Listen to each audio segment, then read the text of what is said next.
secundaria. Sean bienvenidas y bienvenidos a un programa más de la asignatura Español Tercer Grado de Aprende en Casa. Esta es una propuesta que les permitirá descubrir nuevas estrategias de aprendizaje para que pongan en práctica sus habilidades escolares. Como en cada sesión, les sugerimos tener a la mano una pluma y un cuaderno para anotar las ideas y las preguntas que surjan. Intégrenlas en su carpeta de experiencias para que al regresar a la escuela las presenten a sus compañeras, compañeros y docentes. En esta sesión trabajaremos un tema que es de gran interés para todas y todos: las diversas lenguas del mundo. En cursos anteriores han reflexionado sobre la diversidad lingüística en nuestro país, así como las variantes del español. En esta ocasión, identificarán algunas lenguas del mundo, la familia lingüística a la que pertenecen, su escritura y cómo han cambiado a lo largo de la historia. La diversidad de lenguas refleja la riqueza de las culturas. Existen lenguas con sistemas de escritura, de pronunciación y con historias de evolución diferentes entre sí. En cambio, hay otras que se parecen, por ejemplo, en su pronunciación y abecedario. ¿Alguna vez se han preguntado por qué lenguas como el chino o el japonés son tan diferentes al español? ¿O por qué el español y el portugués se parecen? La respuesta parece estar en... Mejor vamos a ver el siguiente video titulado Variación Histórica para ahondar en este tema. ¡Adelante! Es difícil establecer el número exacto de lenguas que se hablan en el mundo. Es complicado establecer fronteras y delimitar dónde acaba una lengua y comienza otra. Además, hay muchas de las que se tiene poca información y todavía no han sido estudiadas ni descritas a fondo. El lenguaje, gracias a la interacción de los hablantes, es una identidad de carácter social que está en constante cambio. Pero, ¿de dónde provienen y cuál ha sido la evolución de las lenguas que se hablan en la actualidad? Conozcamos algunas teorías sobre el origen del lenguaje.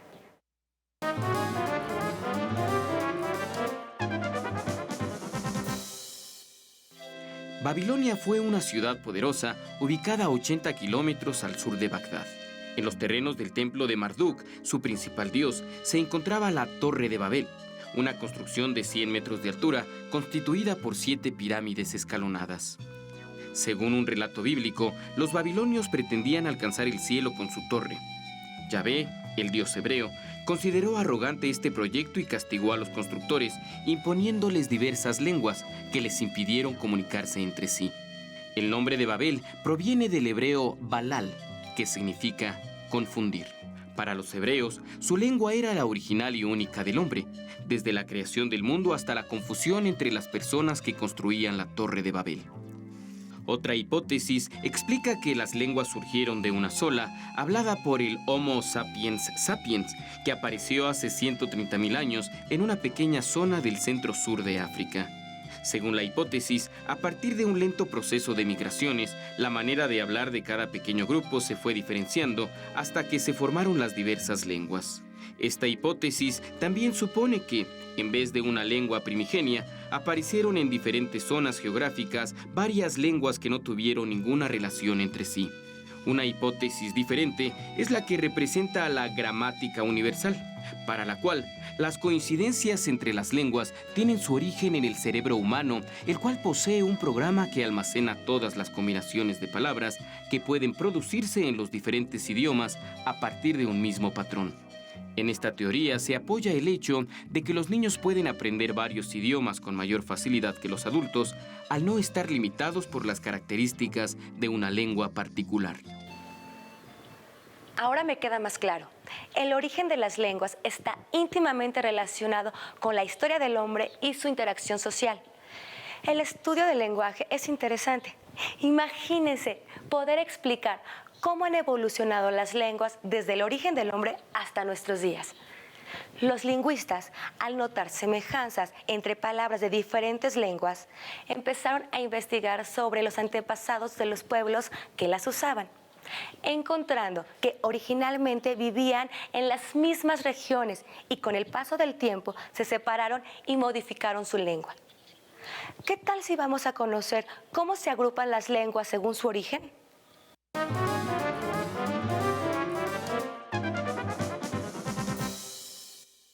Las lenguas están agrupadas en conjuntos que comparten orígenes comunes. Algunos lingüistas agrupan las lenguas del mundo en 17 familias lingüísticas. La indoeuropea es la mayor del mundo, tanto por el número de hablantes como por su dispersión geográfica y por la importancia de sus distintos idiomas. De acuerdo con sus raíces, esta familia se subdivide en grupos. El español pertenece al grupo itálico, que tiene como lengua madre el latín. Otro grupo importante de esta familia lo conforman el germánico, al que pertenecen el inglés, alemán, holandés y sueco. El eslavo, al que pertenece, entre otros, el ruso. El indoario, al que pertenece el hindi. Y el helénico, al que pertenece exclusivamente el griego. Además de la indoeuropea, existen otras familias con lenguas muy importantes, como la sino-tibetana, a la que pertenecen el chino y el tibetano. La níger-cordofana, a la que pertenecen las lenguas del centro y sur de África. Y la familia amerindia, a la que pertenecen todas las lenguas aborígenes de América Latina y algunas de Estados Unidos. Este recorrido a través de las lenguas nos lleva a revisar varios aspectos de la historia de la humanidad. ¿Qué les parece si ahora investigamos elementos particulares de 3 de las lenguas más habladas en el mundo? Por ejemplo, la lengua china.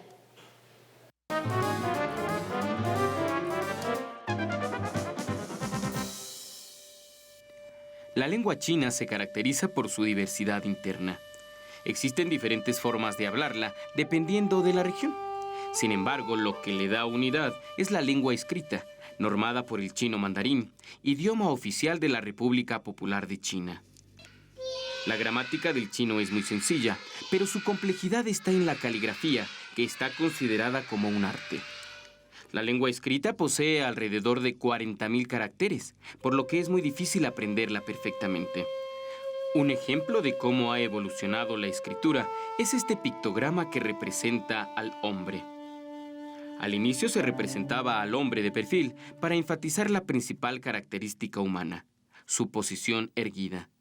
Este signo evolucionó hasta mostrarlo de frente, con las piernas separadas, posición que expresa poder, superioridad, autoridad y dignidad. El árabe tiene 2 variantes. El clásico, que representa la lengua sagrada del Islam y se utiliza en el Corán. Y el árabe estándar moderno. Con esta distinción se enfatiza la diferencia entre la lengua sagrada, utilizada para la religión, y la que se utiliza en la vida diaria. Como sucede con todas las lenguas vivas, el árabe ha incorporado nuevos términos para conceptos que antes no existían y ha tomado prestadas palabras de otras lenguas. El español ha tenido también grandes modificaciones a lo largo de la historia, muchas de ellas propiciadas por la convivencia con otras culturas. Por ejemplo, cuando los árabes conquistaron España, llevaban consigo una gran cultura que después de varios siglos de dominación impactaría la lengua española. Se estima que en la actualidad existen 3.000 voces incorporadas al castellano, tales como almohada, sofá, higuera, alpiste y algodón. También se incluyen en esta lista las palabras referidas concretamente al campo de las ciencias, como matemáticas, geometría, astronomía y química. Con la conquista de los pueblos americanos, el español incorporó palabras de las lenguas indígenas, por ejemplo, hule, chocolate, tomate, aguacate, entre muchas más. Actualmente, con el desarrollo de la tecnología y el intercambio internacional, el español ha incorporado el uso de términos como filmar, radar, módem, cassette, compacto o PC, por ejemplo.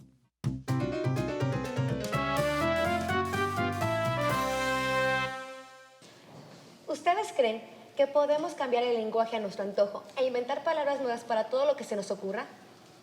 Para conocer cómo los cambios que se producen en el lenguaje adquieren validez, nos encontramos con el escritor Felipe Garrido, miembro de número de la Academia Mexicana de la Lengua. En el caso de la lengua española, ¿cómo se validan los cambios y quién se encarga de reconocerlos y oficializarlos? Cualquier lengua es un organismo vivo que está en permanente cambio, por muchas razones. Está en contacto con otras lenguas, a veces toma de ellas palabras, a veces por el puro gusto, nos gustan cómo suenan, a veces por necesidad. Por ejemplo, cuando se incorpora una nueva tecnología, un nuevo deporte, una nueva moda, una nueva forma de arte. Cada una de estas actividades trae su vocabulario. Por eso el vocabulario de los toros es esencialmente español, el vocabulario de la ópera es esencialmente italiano, el de la computación es esencialmente inglés. Estos vocabularios se transforman por el uso que hacen los hablantes de ellos. Cuando yo era niño y jugaba fútbol, tirábamos corners siempre y caíamos en offsides. Ahora se tiran tiros de esquina y se caen fuera de lugar. Ya esas palabras no se conservan en la forma inglesa original que tuvieron. Las academias de la lengua, en todos los lugares donde se habla español hay alguna academia de la lengua española, reconocen el uso que hacen los hablantes de la lengua. Es decir, quienes realmente validan las palabras somos nosotros al usarlas. Hay palabras que usa un pequeño grupo de gente. Bueno, esas no son de uso general. Hay palabras que se van ganando terreno en el momento en que se usan por todos los hablantes, lo mismo oralmente que por escrito. Los miembros de las academias avisan para que esas palabras vayan siendo incorporadas al diccionario. A veces puede pasar mucho tiempo y no incorporarse.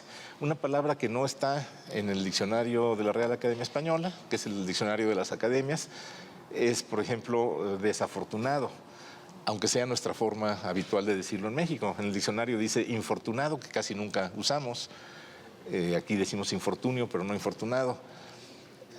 La Academia Mexicana ha pedido a las academias, a la comisión del diccionario, que incorpore la forma desafortunado.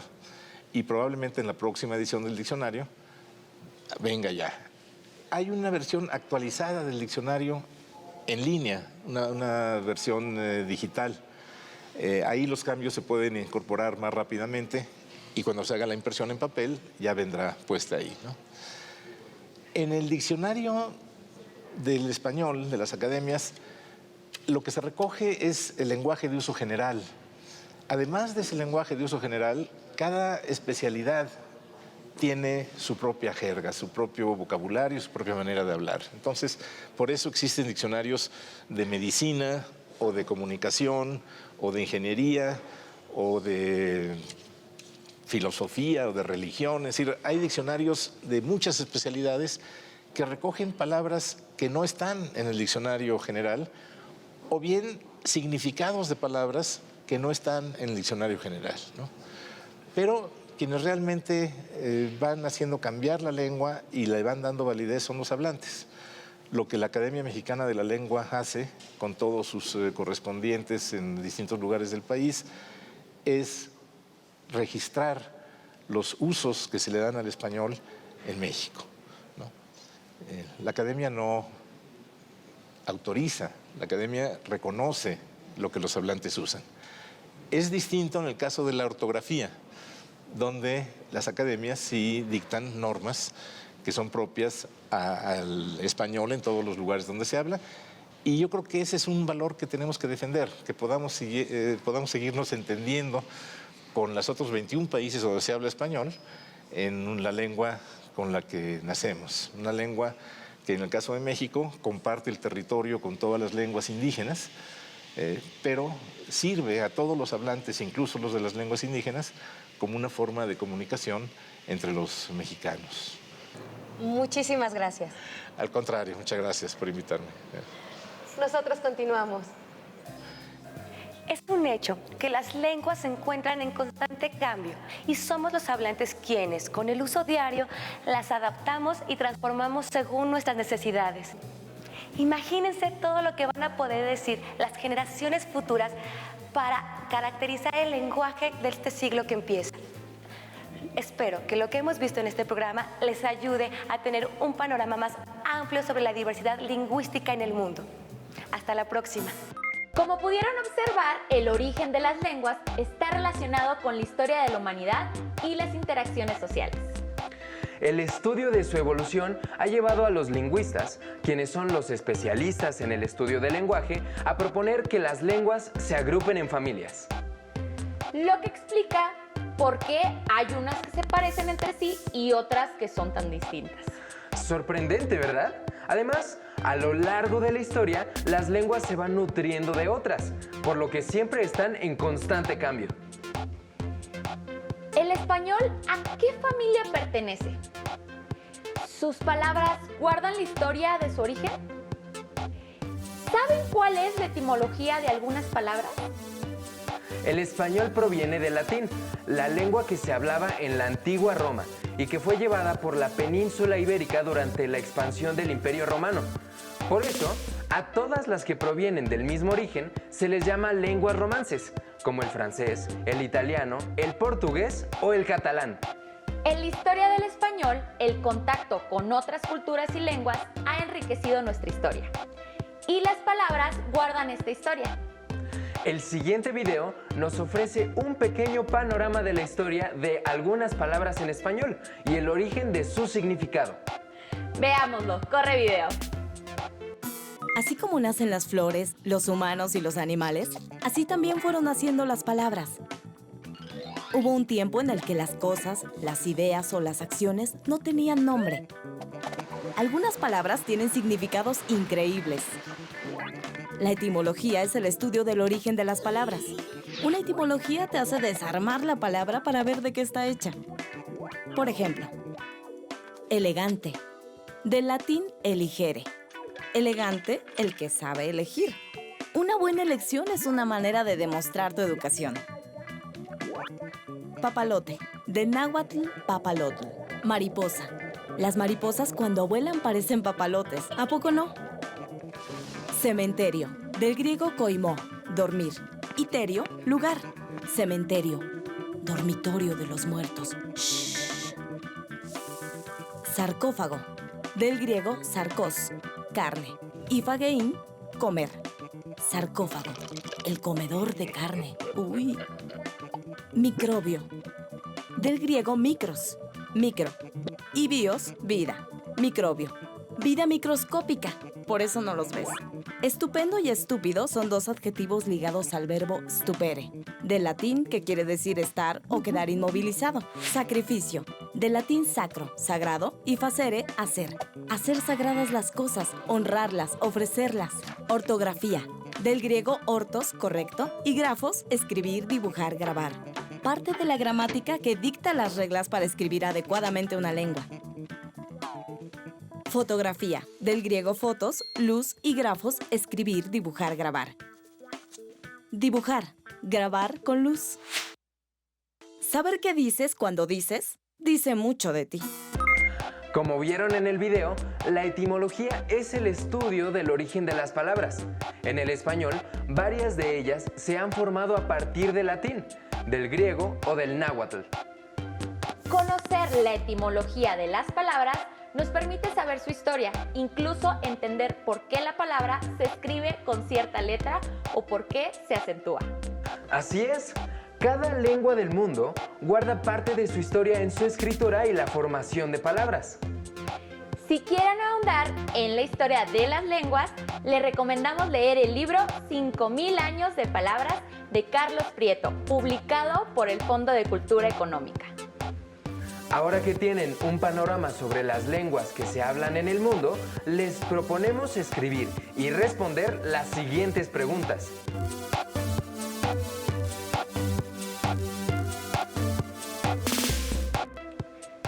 ¿Han escuchado palabras en otras lenguas?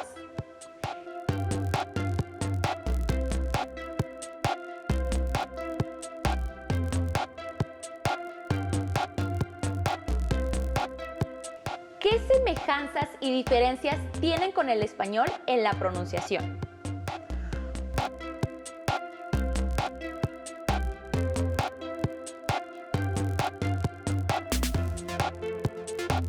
¿Conocen la escritura de palabras en otras lenguas?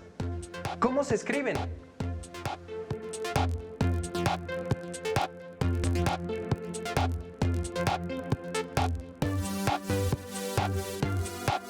¿Cómo es que el contacto entre culturas enriquece a la lengua?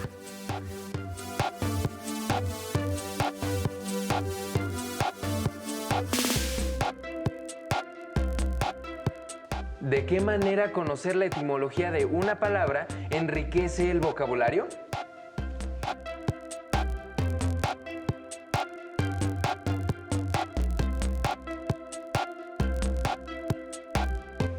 Si en la antigüedad el griego y el latín enriquecieron al español, ¿cuáles lenguas modernas creen que lo sigan enriqueciendo?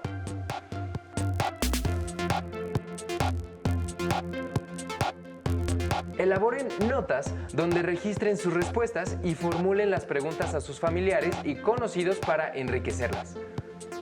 No olviden guardarlas en su carpeta de experiencias. Recuerden que pueden usar su libro de texto para conocer más sobre el tema. Llegamos al final de esta sesión. Esperemos que les haya sido útil para ampliar sus conocimientos sobre la diversidad de lenguas en el mundo. No olviden ser pacientes, empáticos y solidarios con los demás. Mientras tanto, cuídense mucho y continúen viendo la programación de Aprende en Casa. ¡Hasta pronto.